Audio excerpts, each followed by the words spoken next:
नमस्कार दोस्तों, मैं अनिल यादव। आपका हमारे YouTube चैनल BMH स्कूल पर स्वागत है। और अगर आप हमारा वीडियो हमारे फेसबुक पर देख रहे हैं तो फॉलो जरूर करें। चलिए आज देखते हैं, ये सवाल दे रखा है अंकित मूल्य से संबंधित और बट्टा से संबंधित छूट सवाल है। तो चलिए देखते हैं बेटा। प्रश्न पढ़ के बताओ लोग, क्या लिखा हुआ है प्रश्न पढ़ के बताओ। खड़े हो जाओ। एक दुकानदार 600 रुपये अंकित मूल्य वाली साड़ी पर 12% बट्टा काटकर बेचता है। साड़ी का विक्रय मूल्य ज्ञात करें। हाँ, बैठ जाओ। देखो, कह रहा है दुकानदार 600 रुपये अंकित मूल्य वाली साड़ी पर, यानी जो साड़ी है उस पर अंकित मूल्य मतलब जैसे आप बिस्किट खरीदने जाते हो, चिप्स खरीदने जाते हो, जो उस पे लिखा रहता है 5 रुपए या 10 रुपए लिखा रहता है ना, तो वही होता है अंकित मूल्य। क्या होता है? अंकित मूल्य। तो वही है कि साड़ी का जो अंकित मूल्य है, यानी जो साड़ी पर लिखा गया मूल्य है, वो है 600 रुपये। कितना है? 600 रुपये है। फिर कह रहा है कि साड़ी पर 12% बट्टा काट कर बेचता है। बट्टा मतलब होता है छूट। बट्टा मतलब क्या होता है बेटा? छूट। जैसे दुकानदार के यहाँ जाते हो ना, आपको कुछ खरीदना है, तो जैसे मान लीजिए दुकानदार ने कहा कि ये 100 रुपए का सामान है। कितने रुपए का सामान है? 100। और दुकानदार कहा कि ये 100 रुपए का है, लेकिन इस पे 10% छूट है। क्या है? छूट है। 10% मतलब कि 10 रुपया, यानी 100 रुपए की सामान आपको 90 रुपए में मिल जाएगी। कितने रुपए में? 90। यानी जब 100 रुपए की सामान है और 10% जब छूट दे करके काट दिया जाएगा, बट्टा देकर दिया जाएगा, तो वो आपका 90 रुपए में मिल जाएगा। कितने रुपए में मिल जाएगा? 90। तो उसी तरह ये कह रहा है कि दुकानदार 600 रुपए अंकित मूल्य वाली साड़ी 12% बट्टा पर बेचता है। 12% बट्टा पर बेचता है। तो कह रहा है कि साड़ी का विक्रय मूल्य ज्ञात कीजिए, यानी उसने दुकानदार ने उस साड़ी को कितने रुपए में बेचा। बदमाशी करोगे तो मार पड़ेंगे, ये जान लो। सवाल जो समझाया जाए उसे समझा करो। देखो, दुकानदार का जो साड़ी का अंकित मूल्य है 600 रुपया। यहाँ आप लिखेंगे, फल पहले डाल रहे हैं, यहाँ लिखो साड़ी का अंकित मूल्य। साड़ी का अंकित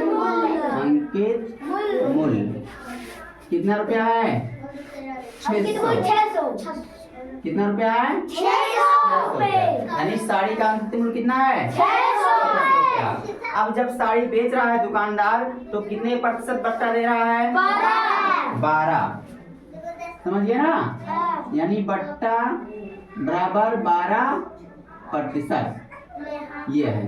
तो ये पता करो कि कितने रुपए बट्टा दिया गया है ना। तो बट्टा हम निकाल लें।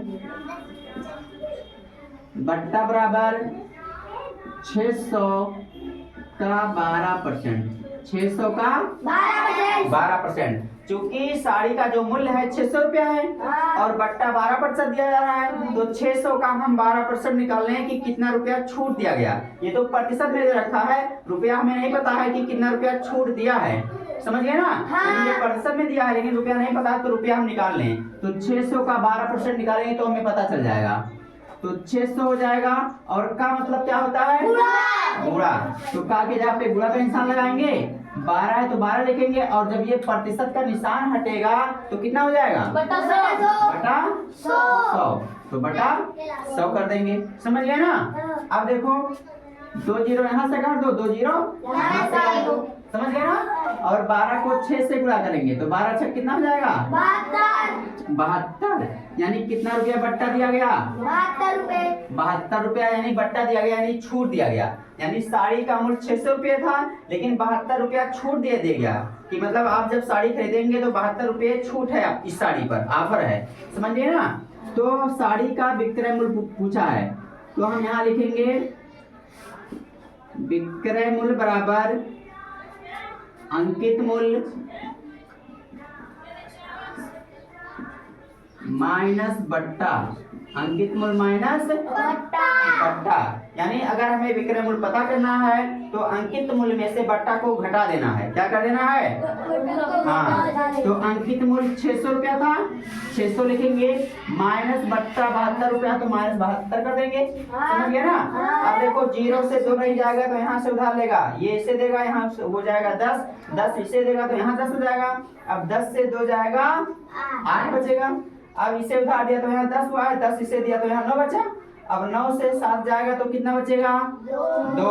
यहाँ 6 था, इसे एक उधार दिया तो यहाँ कितना बचा? 5, तो 5 हो जाएगा। कितना आ गया? 528। यानी उस साड़ी का विक्रय मूल्य कितना है? 528। हाँ, विक्रय मूल्य बराबर 528। यानी दुकानदार ने उस साड़ी को कितने रुपए में बेचा? 528। सवाल समझ में आ गए? लग जाएंगे ना? हाँ, तो अगर वीडियो हमारा अच्छा लगा हो तो लाइक करें, कमेंट करें, शेयर करें। मिलते हैं अगले वीडियो में, तब तक के लिए धन्यवाद।